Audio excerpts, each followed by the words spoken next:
Welcome to the Awakening and the Crypto podcast. And you'll understand why I'm actually combining both of these. The guest that I'm going to bring on will be talking about professional tax. He's classed as a professional tax evader, undocumented motorist, and a life-saving drug smuggler. And just before I introduce him, I just want to say that I didn't get shows out for about a month because I had an accident. I slipped on ice in my garden and I fractured my spine, my vertebrae, and my pelvis. So I'm wearing a brace, hence why I don't usually wear clothes like this. And that's why the shows haven't gone out. Find everything about me, scan the QR code, go to roycollin.com.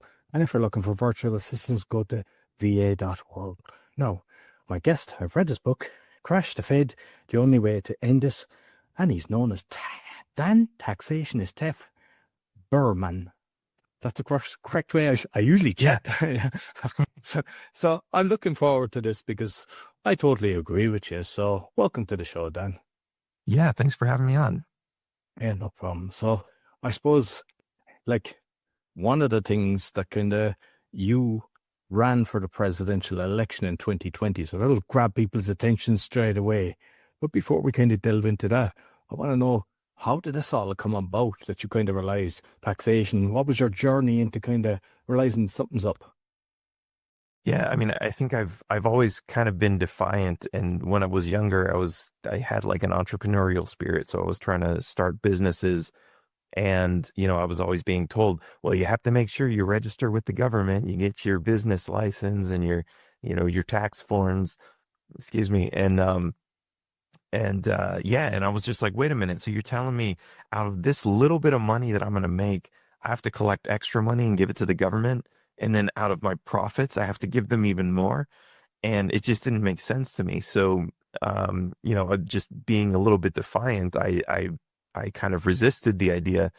And as I get older, I kind of figured out, how do I push back? And of course, the first thing my first opportunity to actually push back was when I started getting traffic tickets when I got my driver's license.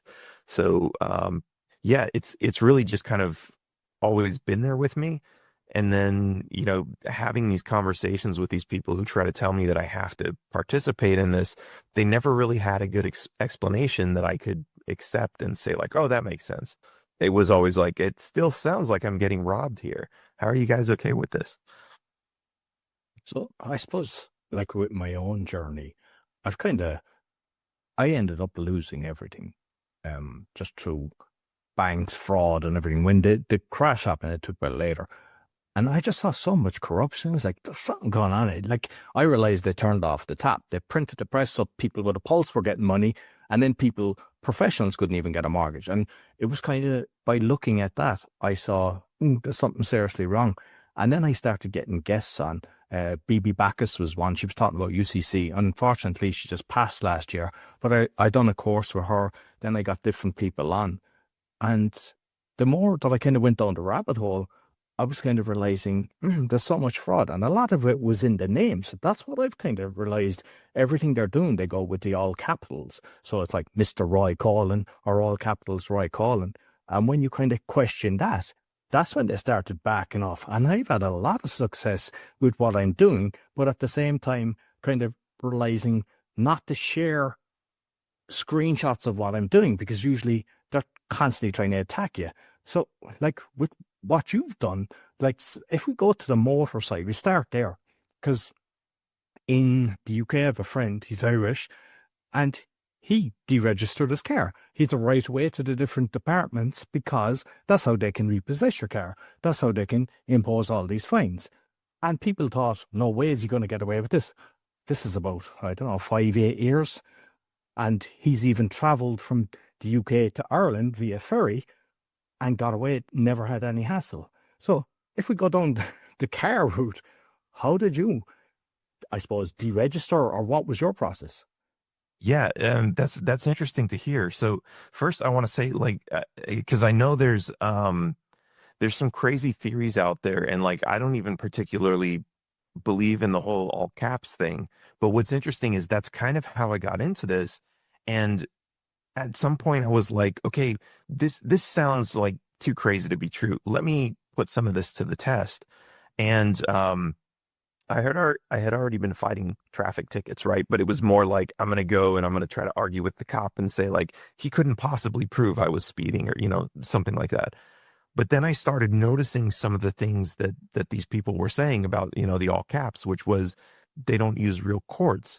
And I started realizing that when I go to the traffic court to fight the ticket, they would come out and say, "Oh, well, the judge isn't here today, but we have a temporary judge," or all these other things.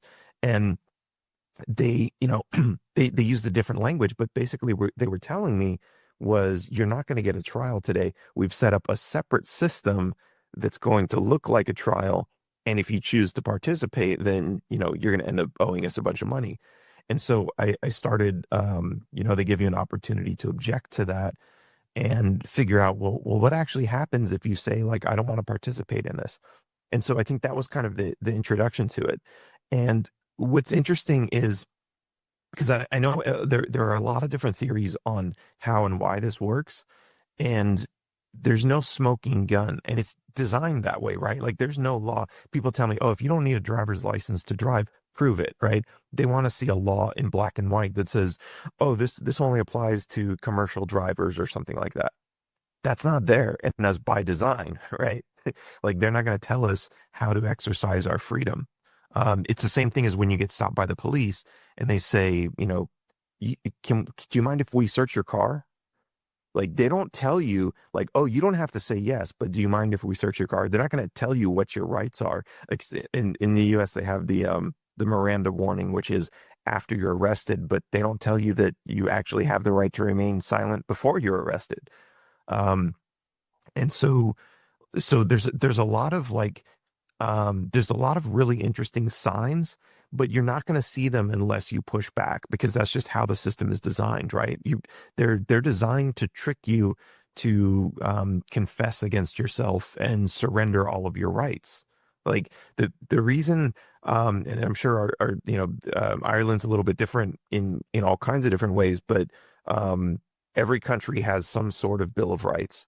And the only reason they put that there in the first place is the people who created that system knew tyrants are going to try to violate those rights at some point. And you need the same way people want a smoking gun in black and white that's not true. I don't need a driver's license. The same reason they want something in black and white is the same reason those rights are written in our constitutions, to say that we have those rights, because if they weren't there, they'd be gone. I mean, even the ones that are there, like in the US, we have the right to bear arms, which pretty much is, clear. Okay, you can have guns. And even then in black and white, people are like, well, that only includes muskets, right? They'll try to stretch and change these things into very limited because that's what the government and the tyrants and the people in charge have coerced them into doing and have tricked them into believing. So so yeah, it's really interesting. And that's I guess that's kind of been my path is you know I want to see something concrete myself, because I've seen a lot of people try this, and I've seen a lot of people use arguments and strategies that don't necessarily work. We've all seen the people who, they say, I'm not driving, I'm traveling, and they end up getting pulled out of their car and arrested.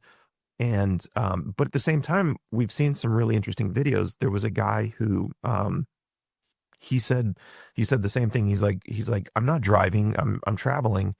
But he was very calm. He wasn't combative with the police, which is one of the important things. And the officer, he said, okay, but we can agree you're operating a motor vehicle, right? Now, I looked up the state that this was in. I think it was as Florida or Georgia. And I looked up what their laws were, because all the states of the US, they have different, slightly different traffic laws. Some of them say driving is the key word, and some of them say operating is the key word. And in this state, operating was the key word. And this officer he asked him 5 or 6 times, but we can agree you're operating a motor vehicle, right? And this kid was smart enough he didn't know how to answer, but he was just like, he wasn't going to say yes. And because of that, the police officer kept asking, and he couldn't do anything because he couldn't get that confession out of him. Now, everyone's looking for the smoking gun, and that's still not a smoking gun, but that's a pretty good indicator, right? If you're smart enough to see it, that's a pretty good indicator. So when you kind of went through your process, did you have to do similar? So you don't have a driving license as such, or do you? No. You have to, yeah, because like yeah, I've heard of other people as well. They refuse to get that. So when you don't have that, do you then, when you get a car, because you have to get the registration from the car, which is technically you don't own it anymore. You know, that's what I'm seeing. So Right. did you deregister your car, or did you do anything in that sense? Yeah. So when I first started doing this, the car I had at the time was registered, and I ended up unregistering it, and they fought me on it because I sent them a I was kind of learning from, all the information that was out there on the internet, right? And I found somebody had an example of a letter that you send to the DMV that says, I don't believe it needs to be registered. I don't need a license to drive, all this other stuff. And so therefore I want you to unregister the car. And they sent a letter back and they were like, no, that's crazy. Here's all the laws. And they gave me a bunch of cases to read. And at that point I had just kind of given up. I was like, well, I mean, if they won't even unregister the car, like, what am I supposed to do? But then I thought about it a little bit more and I looked into some of the laws and I said, okay, I'm not going to try to argue with them about, what my rights are, because that's what happened, right? I sent them a letter to argue with them and they responded with an argument. Instead, I sent them a letter with instructions and I said, I want you to unregister this car. I want you to cancel my registration. And I think I mentioned I was taking it to a foreign jurisdiction, which from California could mean Nevada, right? Um, that was all that I said. And they unregistered the car. So the next time I got stopped, they said, we can't find the car in the system. And I'm like, well, that's because it's not registered. And that was kind of the end of the, and then they were like, okay, well, you need to go register it. And I was like, okay, sure. Because like it's really interesting if you start digging into all the different state laws, like they even say, it's okay to drive unregistered, for some 30-day period, right? And how do they know? Now, of course, this gets into the gray area because then people would say, okay, so that's fine for 30 days, but after that, well, first of all, they have the burden of proof. But even if I admit I had the car for more than 30 days, there's still nothing that really says that I have to register it if it's not for commercial purposes. But anyway, so I kind of did the same thing with the driver's license. I waited for it to expire. Um, at one point, I actually came down to Mexico, and I was kind of I lived in California, so Tijuana was the closest place. And you walk down there, and everybody's like, "What do you want? You want drugs? You want girls?" And I said, "No, I want a driver's license." And I was gonna try to, I was basically, I wasn't a resident. I was going to try to bribe my way to a driver's license. And I found a guy who was like, okay, we can get you one. And it looked ridiculously fake, but I was like, okay, whatever. I tried. And I went back to the US. And the next time I was stopped, I used it and I gave it to the cop and I said, here's my license. Because my understanding at this point was I was really starting to learn about jurisdiction, right? Well, you can write me a ticket, but you can't threaten to suspend my license for not paying it if you have no jurisdiction over my actual license, right? So, so I'm driving around with this Mexican driver's license and they're giving me tickets. Sometimes they're giving me tickets. Sometimes they're just like, ah, whatever, get out of here, right? Um, one time only one time I was asked by a cop, he started speaking to me in Spanish and I was just like, my Spanish isn't that great. And he started looking at me really suspicious. This was in Texas now. Why do you have a Mexican driver's license if you don't speak Spanish? And I was just like, I have a vacation home down there. And I started like, just giving off this vibe, like I'm a millionaire, man. I have houses are all around the world and, whatever, bro. And that was kind of the end of it. And the only thing he had offense with was that I didn't have insurance. And this one, they even kind of tripped me up because, it's you really have to figure out how to answer these questions. The first cop I was dealing with the license issue, which eventually he was just like, okay, whatever. They didn't even end up writing me a ticket. What they ended up doing was taking the car because in Texas they're allowed to take the car if you don't have insurance. But this is what happened. The first cop, he asked if I had insurance, and I kind of avoided the question. I never really answered him. But when the second cop showed up, he asked, and for some reason I was distracted with the first cop, so I just said no. And so the second cop was he was already into the paperwork and everything else, because basically I was already playing their game instead of saying like, oh yeah, sure, I have insurance, it's not here, which some people say, oh yeah, but then you're lying. But or just not answering the question, to which point they wouldn't, because here's the thing, they can't take your car unless you don't have insurance, and they can't say you don't have insurance unless you admit to them you don't have it, right? um so there's, again, it's all these gray areas, and like all these questions that I shouldn't have to answer in the first place, that gives them the ability to do certain things. But anyway, I've got stopped other times, and as I got better at answering these questions, I even got stopped one time in Texas with no registration, no license, and spent an hour on the side of the road answering questions. Ultimately, they gave me a ticket and said, here's a ticket for driving without a license. And when I showed up to the court to go fight it, they were like, oh, this ticket's already been voided. I said, what do you mean? And they pulled out the ticket from the back, and in big red marker it said void written across it. And I'm like, well, I didn't have a license and my car wasn't registered. This would have been a slam dunk. Why did they void it? Right? It's really interesting, all these things that start popping up. But again, no smoking gun, right? They didn't say, oh, we voided it because we realized he didn't need a license. Right? They're not going to tell me that. So yeah, it's just been like this constant journey of like evolving and learning, and kind of pushing back and actually testing to see, how much of this is actually true. And a surprising amount of it is like, and I know there's a lot of conspiracy theories out there, and there's the sovereign citizens and all this other stuff. And I've looked into a lot of that stuff, and there's not, so like, for example, you brought up the all caps thing. The closest I've seen is a law that requires all corporations must be written in all caps.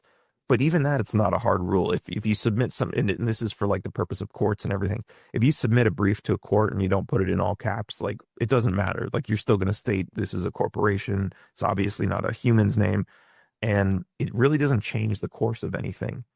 And I've also never seen anybody get out of a ticket by saying, or get out of any situation by saying, well, my name is in all caps. It's just like, it doesn't matter. We'll change it to all lowercase if it makes you feel better. It doesn't change anything. But what's interesting about that argument is, so are you telling me that the prosecutor could come in and say, they say, we have your birth certificate and all this other stuff, therefore we control you. Prosecutors never come in with a birth certificate and said, hey, we have it, therefore we control you, right? So like, so I see some of this stuff and I'm like, that's crazy, it doesn't really work. But there's so much information that's kind of around that it's like, if you separate that part of it and look at what's actually true and what actually does work, and that, I guess that's what I'm more interested in, right? Like, so, because some of it even sounds great in theory, like when we talk about some of the words and how they match up and everything. And I'm even into etymology, which is like the history of these words. But what I'm, I guess, most interested in is what actually works, and the how and the why aren't always apparent. And sometimes you just have to understand that, like, this is what works, and how and why isn't, it's relevant, it's important, but it's not always apparent. So you kind of just have to go based on, you have to kind of go without it sometimes. And I guess, yeah, I don't know. I could dig more into that a little bit, but, yeah, I think that's kind of, I think that's kind of it.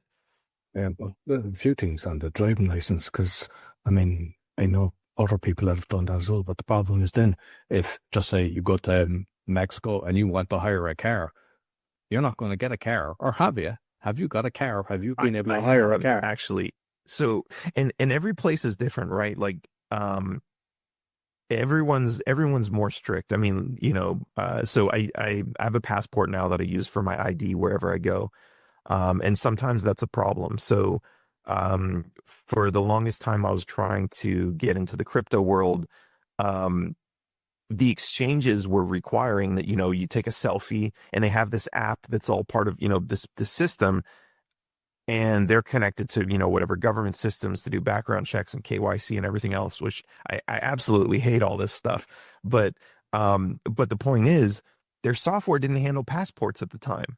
So even though I had already had an account, I already had money in the exchange, and they now wanted this verification, I didn't have a driver's license. So they wouldn't verify my identification and basically locked me out of my account. And their customer service is impossible to connect to, right? So I was basically stuck until, a year later when they, the company, it was a third party service they were using, finally implemented passports.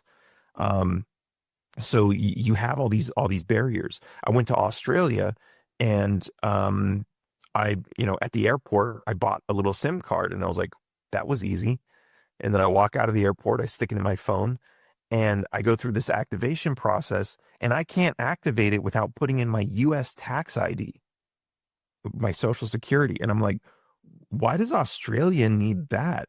That's really weird. And so, and I was like, can I put in a fake number? And I think I tried a couple fake numbers and they're verifying it against something, right? Because that wouldn't work. I had to give them my social just to get this SIM card to work. So every place is different with the rules and everything, but Mexico is actually Mexico's getting pretty strict now because I did try to buy a car in Mexico. And this only started last year after Trump's tariff wars. You can't buy a car without giving them your tax ID and a letter from the tax office saying that you don't owe them anything. They won't sell it to you. You can buy it from, anybody on the street, but they won't sell it to you. And I'm like, I'm not asking for a loan. I'm going to pay cash, right? And they say, oh, well, it's anti-money laundering. And I'm like, well, it's not cash, it's a bank transfer. Because there used to be a law where if I paid in actual cash, they would have to, require that information. But now it's just, no, if you're going to buy a car at all, and I'm like, that doesn't make any sense.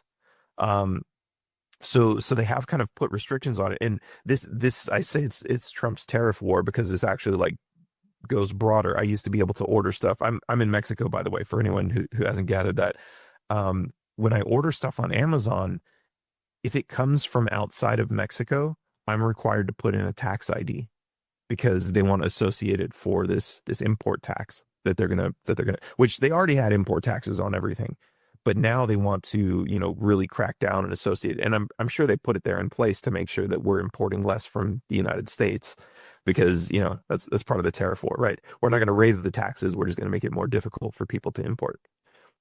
So there's all these really interesting rules in place that make it different. But to get back to your point about can I rent a car, hire a car?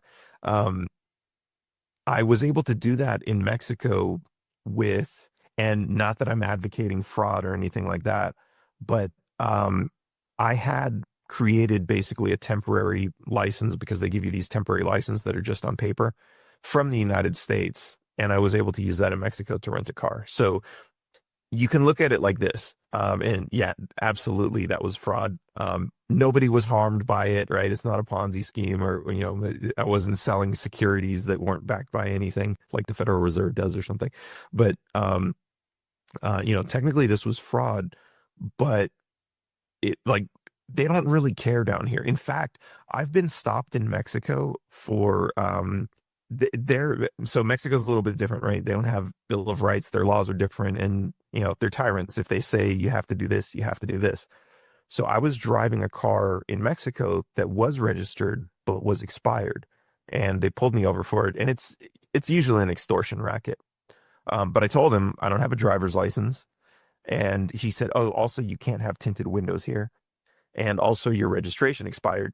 Now, this officer told me straight up, he's like, look, I don't care about the driver's license. I don't care about the tinted windows, but your registration is expired. And I guess they have a huge problem with auto theft down there. So they really like to crack down on that. And they confiscate cars just for having expired registration. That's just the way it is. And it's, as much as I don't agree with it or don't like it, that's, we can talk about what's legal, what's practical terms and everything else, what rights are, property rights and all this other stuff. But at the end of the day, that's what they do. And I didn't have enough cash on me to bribe him. So, cause that's also how Mexico works. So they ended up taking the car and, it's a funny story because I went to go pay the ticket. First I went to go pay the registration, which was nothing, like $100, not even. Then I went back to the police and, I paid them and I asked for a receipt and he said, oh, I can't give you the receipt because the cash box is closed, which basically meant he stuck that money in his pocket, So, but he signed the release so that I could go get the car out. So, total scam, but that's just the way it is. But, um, uh, sorry, I'm losing. Oh, so I think this was, we were talking about the rental. So yeah, so I was able to rent it with this, basically fake ID. And, and this was interesting. They actually gave me a car that didn't have any license plates on it. And apparently in Mexico, what they do is if you get stopped and they give you a ticket, they take your license plates because they know most people aren't going to go pay the ticket. They're going to say, screw you guys. They're just going to keep driving. So what they do is they make you, it's supposedly if you see a car without license plates, they're supposed to stop you and harass you as if you have a ticket that you haven't paid. So, they make you go and pay your ticket and get your license plate back. Interestingly enough, at the time that I was doing this, I was actually renting an Airbnb, and the guy who rented it to me lived upstairs, and I saw a police officer at his door, and I was like, that's weird. So I asked him about it the next day, and he's like, oh, that's me. I'm actually a police officer during the day. And I was like, oh, really? Interesting. And then he tells me like, yeah, so if you ever get in trouble, he's like, especially since your car doesn't have a license plate on, if you ever get in trouble, just give me a call. And he works specifically in the transit department. Um, but it was so I'm like, okay, that's interesting. But so he pointed out like, yeah, you don't have any license plate, but he didn't care because he's renting me an Airbnb, right? He's not going to give me a ticket right there. um but it's it's interesting to see, I guess this is a country that's more known for its corruption, but it's like you go back to the US and it's like, no, everything's just as corrupt. It's just that it's not the police at the public facing front line that's corrupt. Those people, they keep, in line, follow all these rules. As soon as you pull a car over, radio it in so we can, audit how many people you stopped and where are all the tickets. Instead, in the US, the corruption's higher up. It's in the courts, it's in the politicians. And I mean, I guess in Mexico it's there too, um, but it's countries like the United States have a more digital infrastructure, so they keep everything together, they track everything better. And it's, it locks us in a little bit more and makes us a little bit more frustrated, but at the same time it makes things, the fact that they've eliminated the corruption from the front line kind of makes things a little bit more rigid. So now instead of having corrupt courts, what they do is, and the courts are still corrupt, but they they export their corruption to these fake courts that we talked about earlier, where, it's not a real judge. And that basically relieves the real judges from having to make bad calls and basically say everybody's guilty when no evidence has even been presented. So yeah, so it's really interesting. At the end of the day, and I don't say this to discourage people, but at the end of the day, might makes right. If the government's bigger and badder and stronger and they make all the rules, then of course whatever they say goes. Like, they could change the whole constitution if they want. What are we going to do? Revolt? I mean, maybe, but just look at what people are taking. Nobody's ready for a revolution. They say they are, but what are they actually going to do? Um, so unfortunately, might makes right, but at the same time, they want to be, the reason that so many people respect the system that is because it gives off the presence of non-corruption and authority. Like, people believe the system is legitimate. And so they do, to some degree, have to keep that facade. And they do that by ensuring that especially the higher courts have less corruption, and they have to justify all the decisions that they make. And the lower courts have to follow those decisions. And so we do still have some sort of rule of law, even though, they kind of stretch and bend it to fit their needs whenever they like. But they're there. And so, we kind of have to take advantage of it, but we still have to push back, and we still have to ask all these questions and keep them in place. Otherwise, they will get out of control. I mean, they have, but we need to keep them in place more than, like, better than we have been doing. But if we don't do that, they'll just trample all over us. I have a final one on the car one, because the guy that I know, he's got a bond for his insurance, and you mentioned no insurance, and I know there's a kind of a common insurance policy if someone has an accident that doesn't have the insurance, but we don't want the system. We don't want people doing that either, because, like, have you figured out a way of doing a bond or anything like that to insure yourself rather than everybody deciding deregister the car and not having an insurance. You mean what would a public system be so that if everybody stopped doing that, we'd still be able to protect ourselves? Or are you saying, Yeah, it's like basically like you don't have an insurance as such, right? So if you have an accident with me, you're at fault. It's different if I'm at fault, but if you're at fault, I'm supposed to get my car fixed from your insurance. But I know that right? in some countries there's a kind of common fund that's put aside for people that don't have insurance, but we don't want a system of that Interesting. because yeah. So I'm just curious that Yeah, I mean, look, in insurance, this is the thing with insurance. It's kind of a good idea, but it's also a scam and it's also a gamble, right? Like it's, first of all, this is something I learned early in, when I got my first car, somebody backed into it and I had like a really small dent in it, right? But it was on a fender, which was a piece of metal. And I remember I went to a body shop in Santa Monica, California, it's kind of it's not Beverly Hills, but it's a more expensive part of town. And I went to a body shop and they gave me some quote that was like thousands of dollars, which was like, especially for me, I was still a teenager. I'm like, I don't have that kind of money, right? Um, but then I went to the other side of town and I had somebody fix it for a couple $100s and it looked great. So what I learned is that the expensive sides of town, the reason everything is so much more expensive is because they're billing insurance, right? It's the same way the healthcare system works. Like when they know there's insurance that has to pay, they know they can charge an arm and a leg. And so, they gave me this price expecting like, first of all, somebody's insurance is paying for it. The person who hit me, they're going to pay for it with their insurance. So, we can charge whatever we want. We're not just going to pull the dent out and, buff it out and repaint it. We're going to take the entire piece off, which isn't necessary. And all the pieces on the bottom, like the wheel well and like all these plastic bits around, we're going to charge $30 to put, per each new screw that's going to go in there. And they just inflate the price. So insurance actually inflates prices, but to increase this, they've made insurance mandatory, and they don't do this to benefit the repair companies, right? They did it just to ensure that everyone's buying their product, which is insurance. But the side effect has been that makes all the prices come up. So yeah, it's all ultimately a scam and it's all gambling. In reality, what a lot of people can and have done is, and this is even codified into a lot of the states where if you have money set aside and it's the minimum amount. So the minimum coverage for an accident is something like $30,000 or $50,000. If you have that money set aside, then you just need proof that you have that money and you're insured. So if you ever get into an accident, you can just pay for it, right? Because my parents were always trying to terrify me at this when I first got my car, right? Especially in Los Angeles, what happens if you crash into a Mercedes, right? They're like, we're gonna lose the house, right?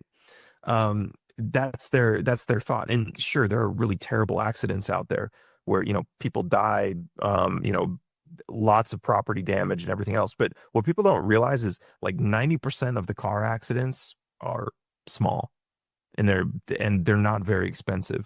So we're paying all this insurance so we can all have 50, 100, $1 million in coverage. But it's like none of that really gets used, and these insurance companies are just raking it in. So are there alternatives? Sure, you can still have insurance. And maybe there's even like a blockchain solution where it's like money that's being staked, and then you have some sort of public system that can verify and vote on whether or not there should be a payout, things like that. There's all kinds of interesting solutions, but basically forcing people to participate in any of them is it creates all this corruption and false profits and everything else. But this is another interesting thing too that I think that we should consider when we're talking about this is when you decide to like get in your car and get out there on the road, like the road is a dangerous place, right? Let's just all like agree, okay, sure, it's a dangerous place. You're getting in your car and you're getting out there. You could get hit by another car. You could get struck by lightning, right? Like the world itself is a dangerous place.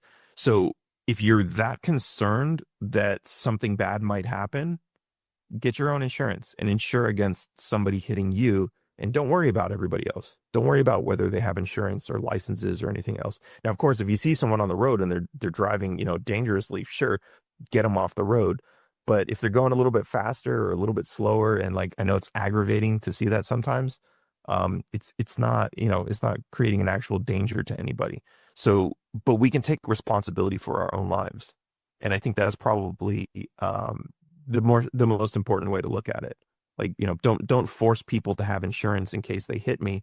I'm going to insure myself. Like, I mean, think about it. If you get, a lot of people drive bigger cars because they're safer, or cars with more airbags. That's you buying your own insurance against somebody else, right? Like, why not just drive around in a little go-kart? Because you have this extra like wall of protection all around you, right? To protect you from other drivers. That's you taking responsibility for potentially other bad drivers. You could do that financially as well. And with the insurance, I mean, all different insurance I've seen, how fraudulent. I saw somebody recently in the States, and they assumed that they weren't insured, and they got a bill of something like $600. I forget what the case was. And then they realized he was insured, and it became 2,000 and odd, and there was only 1,100 that was deductible. So then it became 1,400, and the guy recorded it, and your man was saying, "No, he says, can you not just revert it and everything?" So it's just proven it. And I've had, So he just had insurance and the bill went up, yeah, because they thought he didn't, and it more than doubled. And even just like here recently, I don't have insurance here, and I had the accident, so I had an ambulance. They done an MRI, they done X-rays and everything, and I was expecting, oh, what's this going to cost? And it was less than $300. And I was like, but I know that if I had insurance, that would be totally different. Like, and we probably caught for it. I've had legitimate case. I took my son to Spain, and our car was broken into, all our luggage and everything was robbed. Insurance wouldn't cover it. I had another health thing that happened to me, and I was insured by the travel company. They didn't pay out. And every time I'm talking to somebody, they're constantly not paying out. So it's a pet peeve for me, because now they're using AI as well, not to pay it out. So people are paying into this all their life just to protect themselves, and they're not getting covered. So, like, as you mentioned, like a blockchain solution would actually be the best thing, instead of lining the pockets of, the few selected. Yeah. I had a friend who was like, he loved, I don't want to say the name, but he loved this insurance company. And I'm like, man, I've heard really bad things about him. He's like, no, I've had him for years, house insurance, right? And he owned a couple different houses, and he's like, they're great. I love them. And I'm like, when's the last time you had a claim? And he's like, oh, I've never had to make a claim. So he's like, he loves them, but he's been paying the money and never getting anything back. Incidentally, a couple months later, he had a water heater blow up, leaked everywhere, water damage and everything on the floor. And he said they refused to pay him. And I'm like, you've been paying them all these years, probably 10 times more than what you were asking to fix your floor from this water damage. And they refused. Like, that's insane. And you just took it, and you probably still stick with that company, and you still pay them. It's a scam. So just kind of, because we're awakening and crypto. So I know you kind of touched on the blockchain. We've slightly mentioned it there with the insurance, but regarding the financial side of things, because it's one that, everyone's trying to create something that gets away from the Fed. Like they have the printing press, and some people say, oh, Bitcoin is the way to go. But the reality is, every cryptocurrency that was created, they can just buy what they want and control it, and they can even manipulate some of them depending on the percentage they own. And the only way that I can see it being done is that you have a system that's created that steps away from that, because if you can buy stuff with fiat currency, it's not going to work. And I'm just curious, your thoughts on how we actually fix the system. Yeah, no, there's a lot of look, you have people who benefit from pretty much absolute control of the world, and they've been able to do that just by printing money, by controlling the money supply. And so, if something comes along, right, they're sitting on the top of this empire. If something comes along that threatens that, they're not just going to be like, oh, Bitcoin, okay, that's cool, and let Bitcoin take over, and like their fiat system is just gone. Well, it was a good run. No, they're going to find some way to try to control it or replace it or, something else. And so we have the CBDCs. There's a lot of theories about whether they're trying to take over Bitcoin. At least they're using AI to analyze the blockchain and still use it to track what they can't track through the banking system. I've become a big fan of Monero, just because it's, it's, I'm a software engineer, so I probably should spend more time looking at source code, but I haven't. But from what I understand about how, all the different coins work, but not only that, but also like adoption and history and how they're actually functioning in the world, Monero's kind of become the top coin for me that I think is actually posing a threat to the system. And I say that because that's the one that everybody wants to ban. Like this is the one that's, you used to be able to buy it on a few different exchanges and now you can't get it anywhere. DeFi is the only way to get it. And I think even they were facing a threat. A few months ago, they were worried about, somebody was setting up too many servers. And so they were calling on the community to set up nodes. I've got my node running right over here. Because it is based on like a voting system, and Bitcoin faces the same threat. If you have one company that controls 51% of the network, you could technically take it over. And whether you fork it or not, well, if most of the people are on that fork, like that's the main fork, right?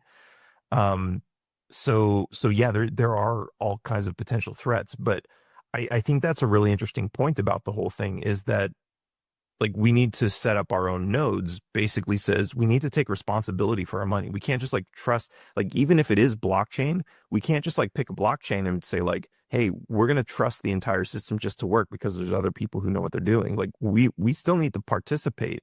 It's like with government.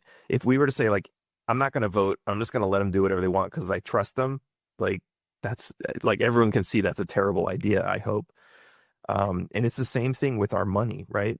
And so running a node is actually participating in the system, and it's ensuring that, if somebody comes up with like a new change to the code that says we're going to implement this new feature, that, we have an opportunity to basically vote and say yes or no. We're not going to accept that. Because, like a lot of people are fixated on the fact that like Bitcoin is, they say it's non-inflationary, which isn't really true. It is inflationary, right? Like the fact, and I know it decays over time, but the fact that each new block creates new Bitcoin means it's inflationary. It's limited, right? There's not one guy sitting in a room somewhere that can say, okay, we're going to print 50 trillion Bitcoins today, right? And there's also a cap of 21 million. But, if somebody controls the entire network, they can still change that number, right? Like technically you can change that number and say, and they can make some excuse for it. And we've already seen, there's a great book. Actually, I see it on your shelf back there, Hijacking Bitcoin. Yeah. It's fascinating. And Actually.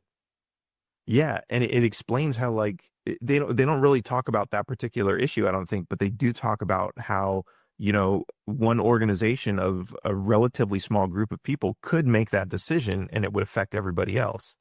And a lot of that has to do with the fact that, we're not running our own nodes, and we're also not checking where the software comes from or what updates we're pulling. If we just automatically pull updates every time, then it's like whoever's making the updates can send us whatever they want, and our system will just download it without us even paying attention.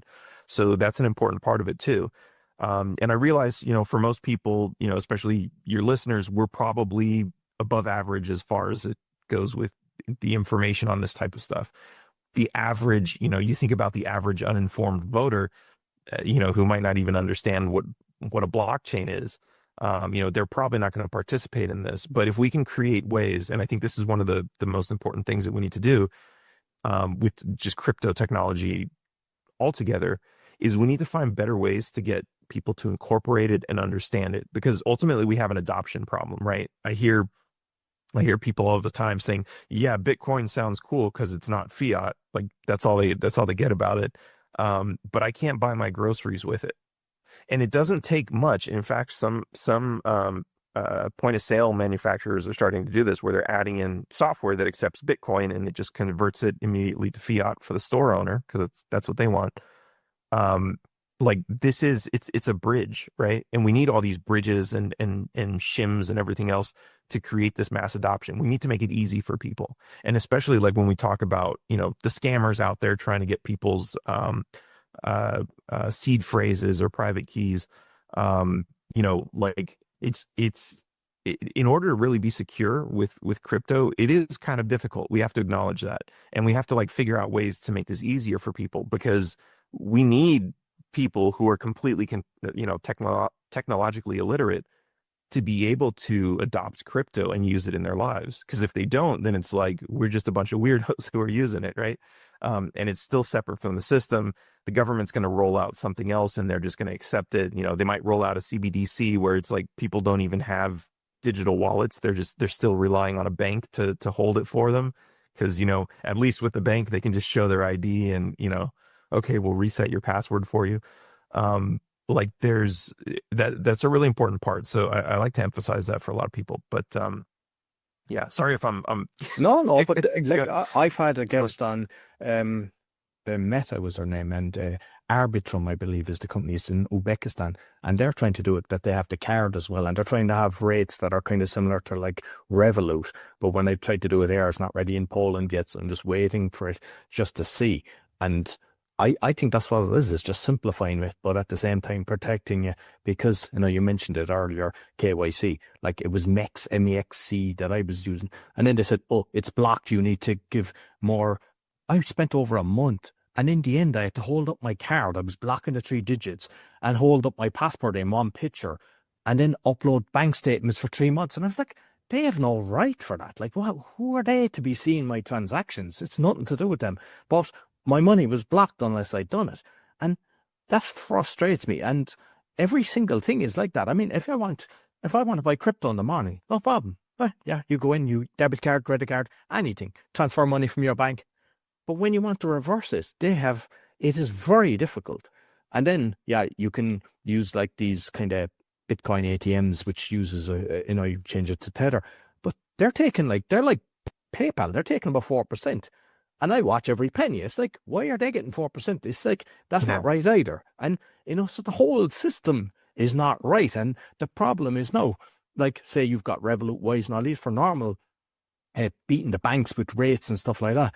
But it's like the Wild West, and you can't trust all of them. And I think it's the same thing is happening now. Everyone has seen an opportunity, and there'll be a lot of people get caught because, unfortunately, there's a lot of fraudsters out there. Doesn't matter what level they're at. And it's going to be, you have to kind of keep your eye on who to trust. Yeah, absolutely.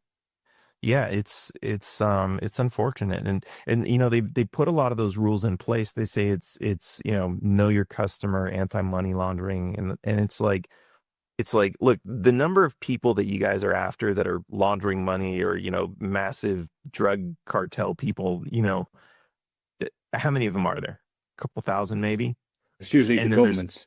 It's usually the governments. It's usually HNBC or all these English banks and everything. It's always themselves that are doing it, So it's not drug lords and stuff like that, but yet everybody has to go through these. Yeah, processes. Hundreds of millions of billions of us have to play by these other rules, and it's like, no, this isn't about anti-money laundering. This is about taxes. Like, you want to track all of our transactions so that this is what's interesting too. Like, at least in the US, right? The IRS isn't going around looking into people's bank accounts, and they can't anyways, because the whole way that the income tax works here is, when you file, you're basically saying this was a taxable transaction, right? Because let's say I lend you $100 and you pay me back, you don't have to declare $100 as income, and the $100 you gave back to me, I don't have to declare that because it's not income, right? So they can't look at our bank accounts and just assume that every transaction coming in is income. So they need us to file and declare. But what they do is, because, this isn't what they do, but everyone believes that they're monitoring all these bank accounts, especially, they had a law last year that said now any bank account that has more than $600, which wasn't even the rule, but that's what the propaganda said, right? So people are like thinking like, oh, they're monitoring my bank accounts. I better make sure to declare every single penny because I don't want them coming after me and sending me to jail. And so like all of these things are in place. They don't have to monitor our bank accounts. They've got people so afraid that they're reporting everything. And this is like, you know, as much as they say, oh, we're going to increase taxes on the rich and everything else. And I know, you know, people on the left would love that. The reality is that's not who they're like. There's only a few rich people compared, you know, I mean, there's a lot, but there's only a few relative to the rest of the world. And the rest of the world is who pays all the, you know, the most amount of money in taxes. In the US, it's like, it's a majority. It's like 80% of all the taxes they collect come from the poor, right? And it's because there's hundreds of millions of them, right? Like you take a small amount from 100 million people, that's a lot more money than any wealthy person has. And so they've tricked everybody. So these laws are not in place for the, you know, the major drug dealers and everything else. They're in place for the average Joe just to make sure that he sends all his money so they can extract every single penny they can from us, because they know that's the cash cow. That's where, you know, that's where the bulk of the money comes from. And is it all down to declaration? Because, you know, I believe it's over 10 years or something like that, that you haven't paid tax. So I suppose everybody doesn't want to pay tax. They're all kind of going, how do we do this? So what's the best way to stop Uncle Sam taking part of your dinner? So every place is a little bit different, but I've some Canadians have asked me, and I've looked into a little bit, and I see the same words there: voluntary compliance on the Canadian tax system, which is that's how the entire U.S. system is based. Voluntary compliance, they call it.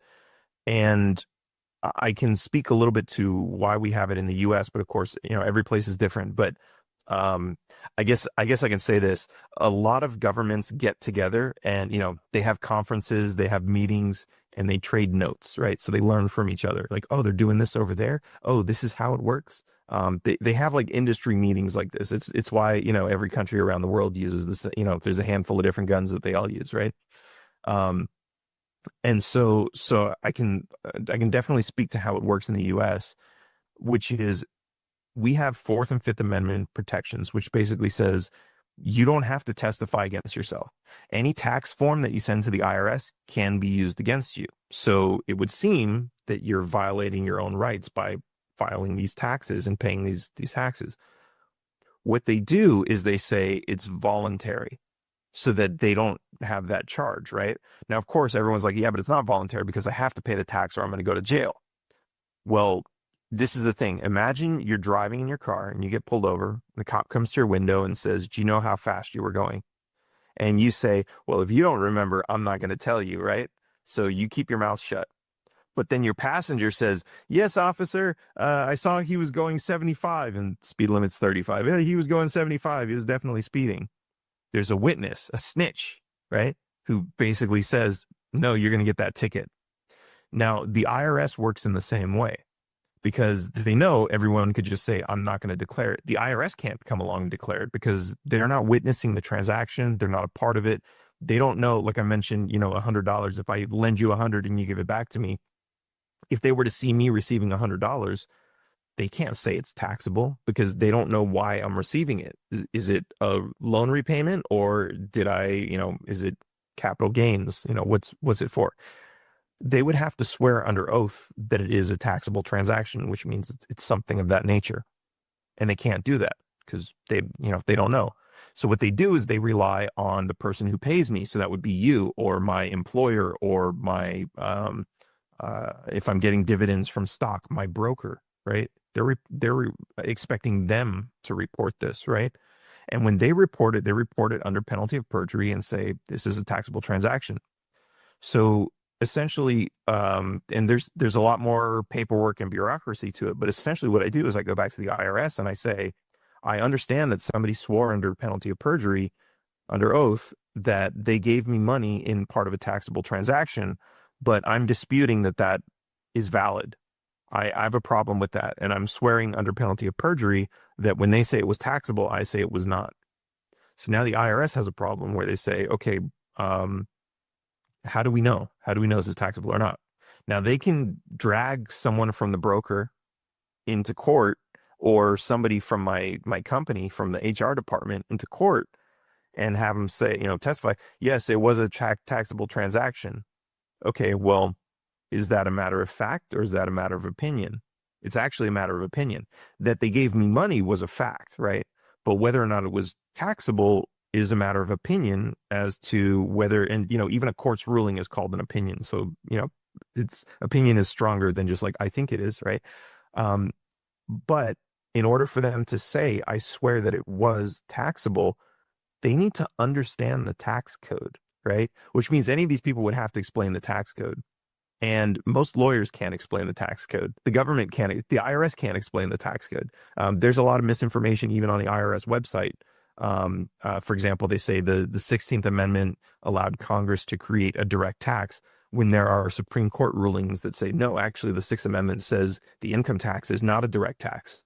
The Supreme Court said, they've said this for the last 100 years, and the IRS still has it on their website that it's a direct tax, which is wrong. But they also say on their website, that any advice you get from the IRS is really just it's not meaningful. You can't take their advice to court and say, oh, well, they told me this, because what matters in court is the law. And they say this on their website, right? So you can't trust any information that's on their website. And so basically that's the whole scam. So I simply tell them, no, you have the snitch, and I say the snitch is lying. And they basically say, okay, well, I guess we don't have any evidence to say that you received any taxable income. And they send me back a notice saying, okay, we've adjusted, the taxes that we think you owe, and you owe us nothing. Or they'll even send me a full refund of everything that's been withheld. And this is not anything I discovered on my own. There have been a lot of people who have been, chipping away at the system to really understand how this tax works over the past, I would say it's been 50 years now. Erwin Schiff was one of the early pioneers of this, and he ended up dying in prison because he got plenty of things wrong, but he was a pioneer. When he first started this, there was no internet. There weren't even searchable PDFs. He had the book, which was the tax law, which was this massive book, and he's reading through it, trying to understand it and make sense of it. And court cases, right, which are even harder to search because they're like even more volumes, right? But he was able to get a lot of really great information, and others kind of built on it and learned from it. And then not only learned the law and how it actually works and why we shouldn't pay, but because there's that to it, right? This isn't just a trick.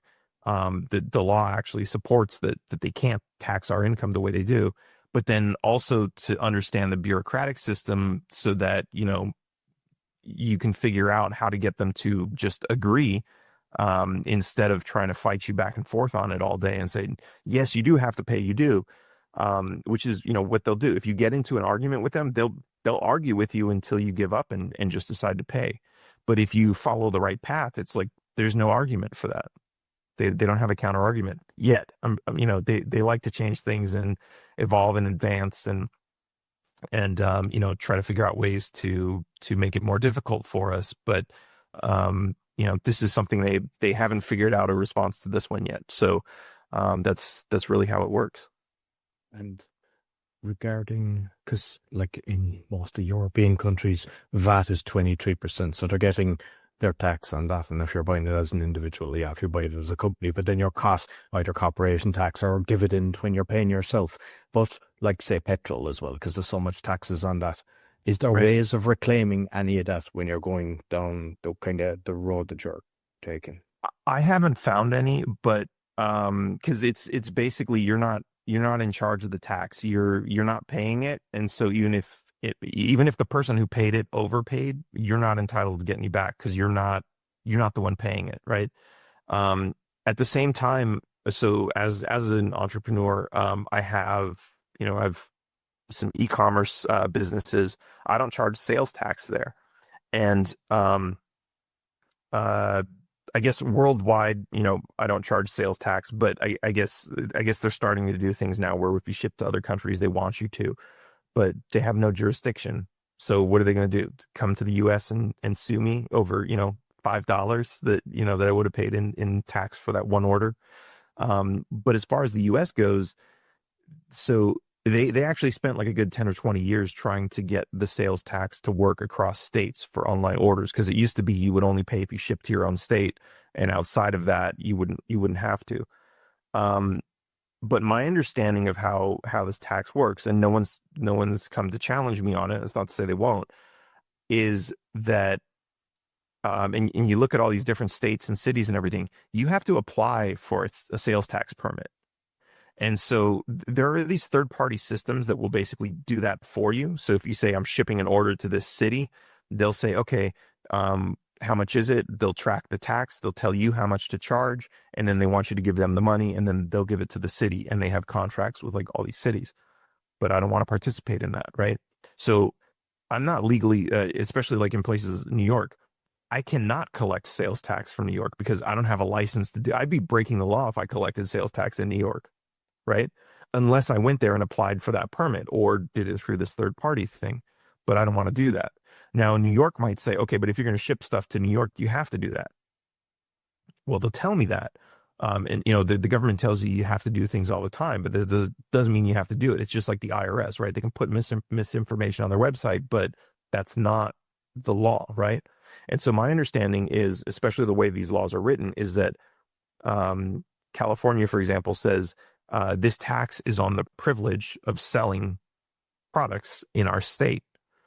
Well, how is that a privilege? I thought that was a right. Like, I have a right to own property. I have a right to trade that property with other people. These are rights. That's not a privilege, right? And so my understanding of it is that the privilege only applies to privileged sales, which is if I have a foreign corporation, for example, or even a corporation. And interestingly, the Supreme Court has ruled, as much as we hear about, what is it? People United, what's it called? The case where they say corporations are persons. We hear a lot about that, but in reality, the Supreme Court's already said corporations are entities of the state. They were created by the state. It's a privilege to operate as a corporation, and therefore you don't have Fourth and Fifth Amendment protections. So if they want to see your books, you have to show them, right? This is like, you don't have any privacy with a corporation. As an individual, you do. So interestingly enough, you look back at like all the cases when they were, going to the Supreme Court and trying to get, all these people to pay these, interstate sales taxes now for online purchases or for shipping purchases. And these were all corporations, which is interesting because so, as an individual, like, I'm just exercising a right to trade property, rights that I have that a corporation might not have. Like the courts will even say that the 14th Amendment applies to people, but it doesn't apply to corporations. So I go to any state and the law must treat me equally, but that doesn't apply to corporations. They don't have to treat you equally as a corporation. So if I have rights in that state, if I were a citizen of that state and I can own property and trade property, then I wouldn't have to pay that tax. So that's the philosophy that I go by. And so I don't charge sales tax on any of my websites, and I refuse to pay them. Now, as a software engineer at my day job, like, it's interesting to see that they even collect, it's a US based company, but depending on what state they sell to, and it's virtual products, right? Video streaming, that kind of content. If they sell it to somebody in Mexico or Brazil, they're required to put in their tax ID to, connect. That's the government policy. Now, of course, they're operating as a corporation, and and again, different countries might be more authoritarian and say, you don't even have rights as an individual not to charge these taxes or not to collect that information. But the bigger they are, these bigger corporations, they're always afraid of governments, right? What if we get kicked out of that country? What if they seize our bank accounts or, do something? So they always play it safe and play by the rules, even when it's not required. But as a corporation, they are required to do certain, more things. But anyways, so back to your point about the taxes. Actually, let me say one more interesting thing about that. The Supreme Court has ruled in the US that once you pay a tax, like, that's the end of the transaction. So right now they're dealing with a lot of fraud, with government, just giving out money to all kinds of programs that don't even really exist, daycares that aren't really daycares, millions, hundreds of millions of dollars. And the government basically says, well, you can't sue us over how we spend your money because it's not your money. Our transaction ended when you paid the tax. And so they basically say you have no standing, which means you have no reason to be in this court on this issue because you're not a part of the transaction, the fraud, right? You paid the tax and that's it. What that also means is, going back to the gas tax, someone else paid the gas tax. If they wanted to sue the government and try to challenge that on something, then that's their responsibility. You're not the one who wrote the check to the government, so you have no standing. You can't sue them. And so it's interesting that VAT is, that it basically takes the responsibility away from the consumer and puts it on these bigger businesses, which if you think about what they're actually doing, they're going after the larger arteries of the money, right? Like it doesn't make any sense to like go to every, hundreds of millions of people in whatever country you're in and say like, hey, every single one of you give us, $2 here, $1 here. Why not just go to the, strike the root, go to the trunk of the tree and just, stick a tap in and pull it out there, because then you just have one person writing you a check for tens of millions of dollars instead of going after all these little people. Most of them are trying to dodge you, but it's like, you've got this one big guy right here and where's he going to run to? Right. So that's kind of part of the design. And it's it's done that way on purpose. And I think even in the US, there's kind of a movement to shift towards that. Like a lot of people have been talking about a flat tax or a fair tax, national sales tax. But it's I guess they just haven't gotten the support. I think people are already, pissed off that the income tax is so much, and they're like, a lot of people are just ready to get rid of it. But yeah, so it's there's a lot of different aspects to look at with all these taxes. And just curious, because I had a bond at one stage and insurance, and in Ireland once, like I'm living in Poland, but once you hit 50, you're able to kind of get your self-contributing pension, and there's 25% is tax-free, and then they tax the rest at 50%. And just through my own knowledge, I got every penny back off them on both cases. Nice. And I'm just wondering, because I understand now a lot more than I did, when I was when I was working in Ireland and everything. Have you come across a situation where people who had paid, and not with the VAT, no, but who had paid income tax, that was able to backdate it and get back money that they'd previously paid? Or is it goodbye as soon as they have your money? Yeah, so the best I've seen, so like, yeah, if you file and it's like for a past year, you can't later go back, because basically what you'd be doing is saying, especially the system I'm doing is look, I confessed that my income was taxable, but now I'm changing my mind for a previous year. So I haven't seen anyone be able to do that. But I have seen a lot of people do, which is what I do. I've seen them do it for even larger amounts. But you've got when you have a regular, they call it a W-2 job, which is like a regular employer-employee kind of arrangement.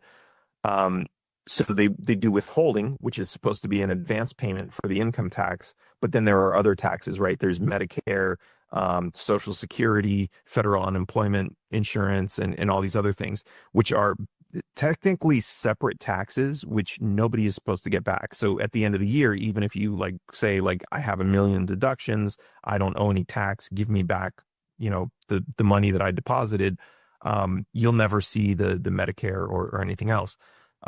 But doing it the way that we do it, which is to say that like, no, that was all submitted in error, those taxes actually do get refunded. So that might be the closest to what you're talking about. But if you, and you can do this like retroactively, right? So, when I first started doing this, there were, I hadn't paid taxes for 5 years, but I hadn't submitted anything. So they were still, they were getting ready to start sending letters and asking for money. But I was able to go back and basically handle those years that had been unhandled. But the years before that were already handled and done with, they're like, you can't touch them. And it wouldn't even matter if it was, just 1 year ago. It has nothing to do with how far it is in the past. It has to do with, you've already signed the confession form. and, agreed, that's done, that's settled, that's gone. So yeah, there's that. But No. I think, yeah. No. And listen, we haven't even touched like the Federal Reserve and everything. So I'll have to get you back and go into that because this is all Yeah. fascinating. And I mean, like I've read your book, I've enjoyed your book. So like Thank the you. best thing is that we'll do that on another episode because it'll just go so deep. So you might let the listeners know where they can find you, and then we'll do a follow up, and people can then write their questions to me as well that I can actually cover the next time that you're back. Yeah, absolutely. So taxationistheft.info is where I have a lot of, there's a lot of free information. So actually, if you go to taxationistheft.info/free, there's a free download where you can get information on how to not pay income tax. There's some disclaimers in there that'll explain, what the conditions are. If you're working for the government, for example, it's not going to work. But there's some free information there. There's also a message board on there. So people, they post questions, people who are actively, trying to start pushing back. And I leave it open to questions for everything, any kind of tax, sales tax, driver's licenses, everything else. So it's a really great resource. It's new, but it's growing. So I definitely encourage people to check that out. And then there's some other merchandise and cool stuff on there, but also the books are available there. So as you mentioned, there's Crash the Fed, and then there's another book, Taxation Is Theft: How Politicians Rob You Blind, and it kind of goes through all the taxes and how they manipulate us and how much they're taking. Because there's so much to learn about it. It's a lot of information, and it's all fraud and corruption at the end of the day. So it questions the morality of taxation, and there's some other interesting points in there too. Those books are also available on Amazon. Crash the Fed, the audiobook, is out now on Audible, and the Taxation Is Theft: How Politicians Rob You Blind audiobook should be out pretty soon too. Yeah, and then also I'm on X, which there's a lot of it's X, so there's a lot of shit posting, but there's a lot of politics and taxes and everything else on there too. So if you're interested in that, you can find me at it's at Dan for Texas, FOR Texas. Okay. No, and I'll make sure I put all the links because I know your TikTok is good as well as your Instagram. There's some valuable information, so I'll put all the links. So thank you very much, Dan. Absolutely. So that's all for the crypto podcast and the meditation podcast. You find everything about me. Scan the QR code, go to roycon.com. If you're looking for virtual assistance, go to theat.world. I would encourage you to get this book. It'll explain things a lot more, but we'll cover that in the next episode. So be sure to give thumbs up, 5-star rating, share with your friends. And when you get the book, do the same because it just allows more people to see it. Until next week, take care.